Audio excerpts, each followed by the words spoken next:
Oke, teman-teman, selamat malam. Ada baik, teman-teman.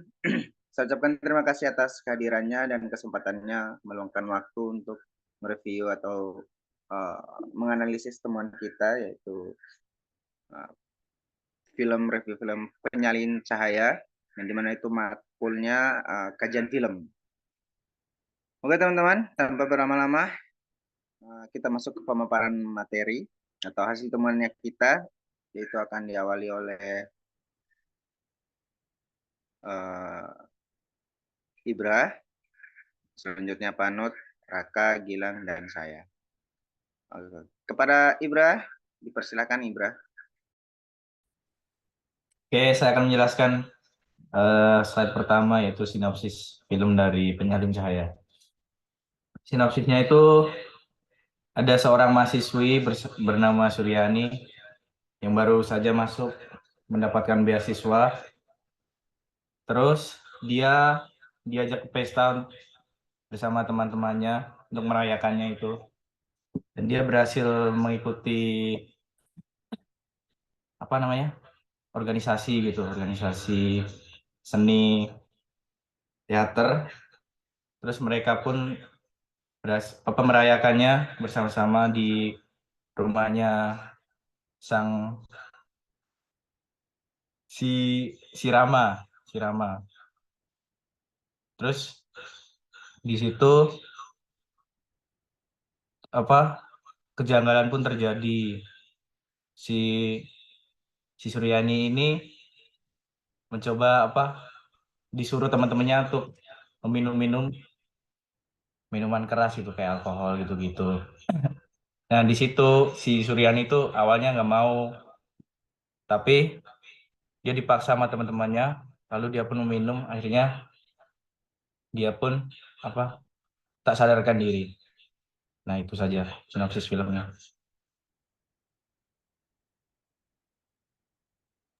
Oke, baik. Terima kasih Saudara Ibra.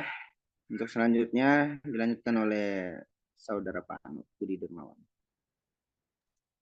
Oke, untuk data film, film ini berjudul Penyalin Cahaya atau Fotokopi ya, yang disutradarai oleh Uregas Banuteja, dan penulisnya ini sama orangnya, Uregas Banuteja. Tanggal rilis dari film ini adalah 8 Oktober 2021 dengan durasi 130 menit, dan film ini bergenre drama dan thriller. Oke.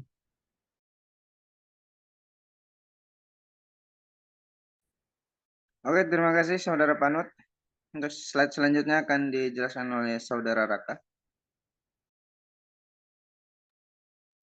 Oke, ini izin melanjutkan ya, teman-teman, yang tadi Kak Panut sampaikan bahwa ini nextnya ada cast dari Penyalin Cahaya yang kebetulan Shenina Cinnamon atau dikenal di film ini sebagai Surya ini menjadi pemeran utama, dan ada Gulio Pangrengkuan S. Rama, Lutesa sebagai Farah, dan ada, maaf sebelumnya ketutupan, oke, Jerome Kurnia S. Torik, dan Ciko Kurniawan S. Amin, dan terakhir Dea Panendra sebagai Anggun di film kali ini.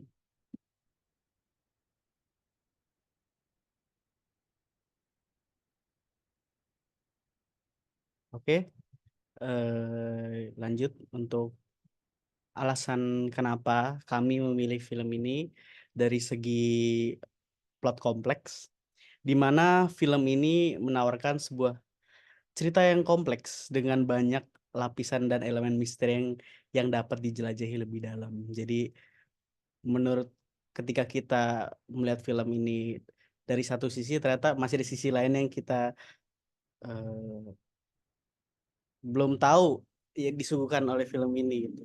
Selanjutnya ada sinematografi dan visual. Sebagai drama fiksi ilmiah, Penyalin Cahaya menggunakan efek visual yang menarik yang dapat dianalisa untuk melihat bagaimana pengaruhnya terhadap cerita dan suasana. Selanjutnya ada tema dan filosofi. Film ini mengangkat tema-tema seperti waktu, takdir, dan perjalanan pribadi yang bisa dieksplorasi dari berbagai sudut pandang filosofis dan psikologis. Yang keempat, ada pesan sosial atau politik. Film ini menggambarkan bahwa secara sosial, orang yang memiliki privilege akan selalu memiliki kesempatan lebih dalam menghadapi sebuah masalah. Dengan bukti yang ada juga di cerita ini, pihak kampus tidak mengusut lebih lanjut tentang permasalahan Suryani, sehingga beberapa korban yang sebenarnya terlibat memilih untuk bungkam. Oke, yang terakhir ada tanggapan dan penerimaan.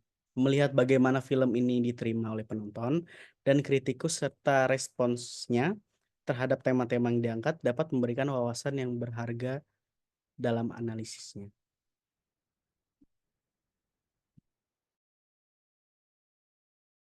Oke, terima kasih untuk Saudara Raka, dan selanjutnya akan dijelaskan oleh Saudara Gilang Aditya Prianto.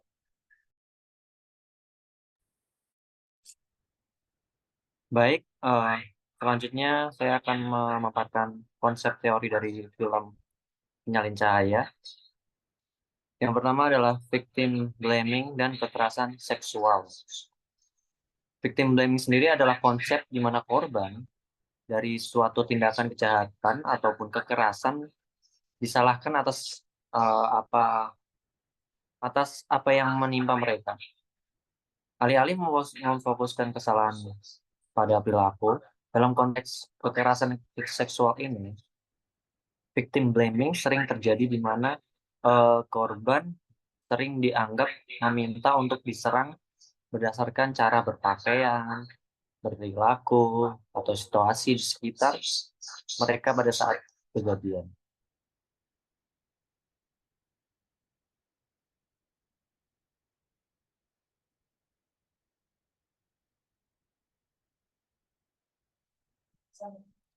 Selanjutnya analisis adegan. Yang paling kami sorot adalah satu, membuka pakaian orang tanpa persetujuan. Kedua, perekaman visual tubuh korban tanpa persetujuan juga. Ketiga, membiarkan terjadinya pelecehan dengan sengaja. Dan keempat, tidak adanya peringatan keras atas meretas informasi pribadi orang, yang dalam konteks ini adalah privasi orang. Baik. Oke, terima kasih untuk Saudara Gilang yang sudah memaparkan. Untuk selanjutnya, kesimpulan akan dijelaskan oleh saya sendiri. Jadi kesimpulannya, film Penyalin Cahaya ini adalah film yang akan kaya sangat dengan narasi kompleks. Ya, visualnya sangat bagus, memukau lah, dan temanya juga mendalam ya guys. Terus film ini tuh tidak hanya menghibur, tetapi juga menawarkan refleksi sosial dan filosofis yang berharga untuk kita ketahui gitu. Sebenarnya kalau kita untuk lebih dalam lagi, ini banyak simbol semiotik dari film Penyalin Cahaya itu sendiri yang memang buat lebih dramatis. Hal ini tuh sebenarnya film Penyalin Cahaya ini tuh menggambarkan sebuah perlawanan atau perlawanan untuk kaum patriarki. Jauh daripada hal itu, kita bisa melihat dari mitologi Yunani, yaitu filmnya kisahnya Medusa. Mungkin banyak orang yang bilang bahwa Medusa itu orang jahat dan lain sebagainya, tetapi tanpa kita sadari bahwa Medusa itu adalah simbol dari perlawanan patriarki. Nah, di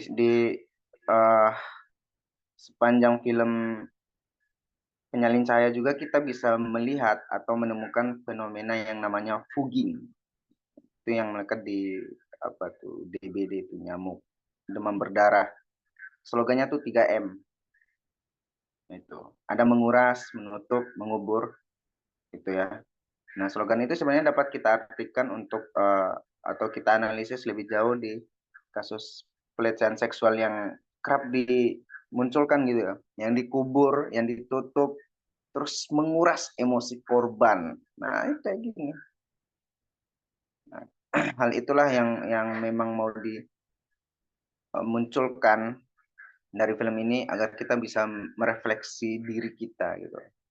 Bahwa kekerasan seksual itu masih banyak di luaran sana. Baik, itu yang bisa saya sampaikan. Lebih dan kurangnya kami sangat mendukung kritik dan saran kepada yang lain, membuka terutama kaum-kaum yang menjadi korban pelecehan seksual.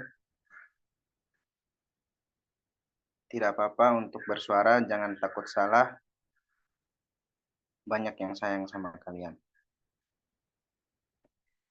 Baik, mungkin ada lagi yang mau ditambahkan, kawan-kawanku Magadir? Oke. Baik, sekian presentasi dari kelompok Magadir dari review